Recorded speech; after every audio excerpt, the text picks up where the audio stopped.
Ka-express, simula nung unang sumabak ang Australia sa FIBA Asia Cup noong 2017, walang kupunan pa ang nakatalo sa kanila sa buong torneo. Here's Hickey, getting in, scoring. Nice. Dalawang sunod-sunod na ginto na ang kanilang naiuwi.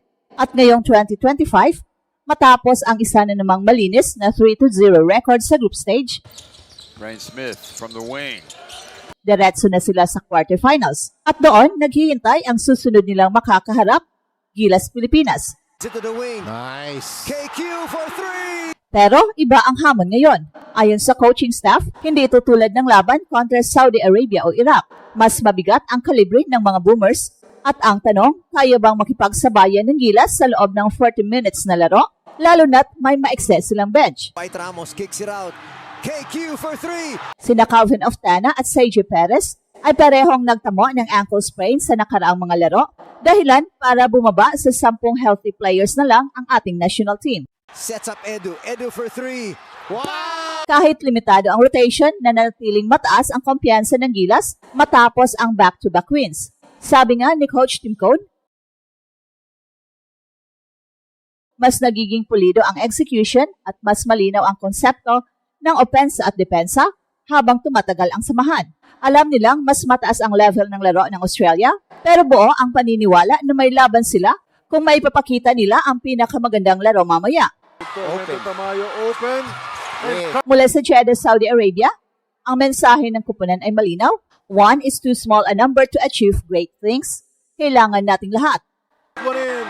Answer for three-point shot of Abdul. Mula nung pumasok sa FIBA Asia Cup ang Australia noong 2017, hindi pa sila nakatikim ng pagkatalo sa kahit anong laro sa torneo. 2 beses na silang nag-uwi ng ginto at ngayong 2025, pinatunayan na naman nila ang kanilang pagiging paborito matapos magtala ng perfect 3-0 record sa group stage.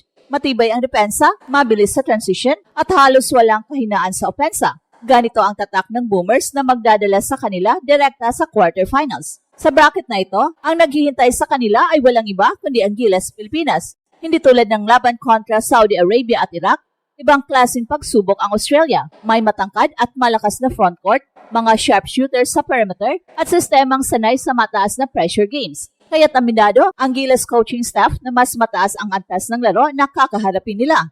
Dagdag pa sa hamon, manipis ang rotation ng Pilipinas, parehong nagtamo ng ankle sprain sina Calvin Oftana at Sergio Perez sa nakaraang mga laro, dahilan para bumaba sa 10 healthy players na lang ang kupunan. Sa kabila nito, dala ng national team ang kumpiyansa mula sa 2 sunod-sunod na panalo at buo ang paniniwala na kung maisagawa ang kanilang game plan sa loob ng 40 minutes, maaari nilang bigyan ng malaking sorpresa ang matagal nang naghahari sa Asia Cup. Well, sa kasalukuyan, 10 na lang ang healthy players ng Gilas matapos nagtamo ng ankle sprain sina Calvin at CJ sa magkasunod na laro kontra Iraq at Saudi. Sa international basketball, kung saan mas maekse ang oras ng pahinga at mas mataas ang physicality, malaking hamon ang ganitong manipis na rotation. So, ibig sabihin, mas konting tao ang haharap sa malalaking minutes at mas konting opportunity para makapagpahinga ang mga pangunahing players. Gayunpaman, hindi nagpatinag ang Gilas at para sa coaching staff, susi ngayon ang next man up mentality. Kung sino ang available, kailangang maging handa agad para sa mas mabigat na responsibilidad. Sabi nga ng coach, ang 2 sunod-sunod na panalo sa group stage ay nagsilbing malaking booster ng moral, mas magiging malinaw ang kanilang sistema at mas nagkakaunawaan sa execution sa magkabilang dulo ng court. Defensively, ipinakita ng Gilas laban sa Iraq at Saudi na kaya nilang mag-adjust sa iba't ibang estilo ng kalaban. Kahit nakahulog ng mahihirap na tira ang mga kalaban, nananatiling disiplinado ang depensa, bagay na kailangan nilang doblehin laban sa Australia na kilala sa crisp ball movement at efficient shot selection. Ang tiwala ng coaching staff ay nakabatay sa idea na hindi kailangang mag-imbento ng kakaibang sistema para talunin ang Boomers. Sa halip, kung maipakita lang ng buong kupunan ang kanilang best basketball sa loob ng 40 minutes, may chances silang gulatin ang defending champions. Sa bawat salpukan kontra powerhouse teams, hindi lang physical na laro ang susi, kundi pati mental toughness.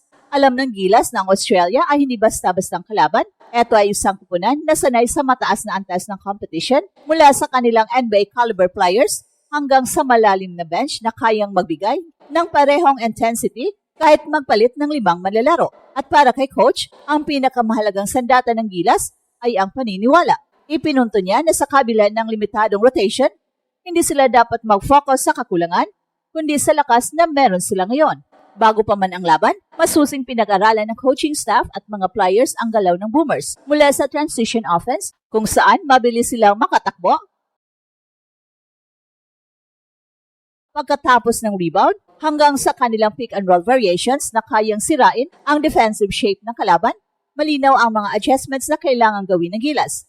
Isa sa mga target ay ang pagbawas sa fast break points ng Australia. Kung magagawa ng Gilas na i-slow down ang laro at maging half-court battle, mas magkaroon sila ng pagkakataon na mag-set ng depensa at pigilan ang free-flowing offense ng kalaban. Mahalaga rin ang defensive rebounding, hindi lang para maagaw ang bola, kundi para hindi makakuha ng second chance opportunities ang Boomers na kilala sa maingat at mahusay na ball movement. Sa opensa naman, kailangang maging maingat ang Pilipinas sa bawat possession, iwas turnovers ang utos dahil alam nilang bawat pagkakamali ay madaling gawing puntos ng Australia.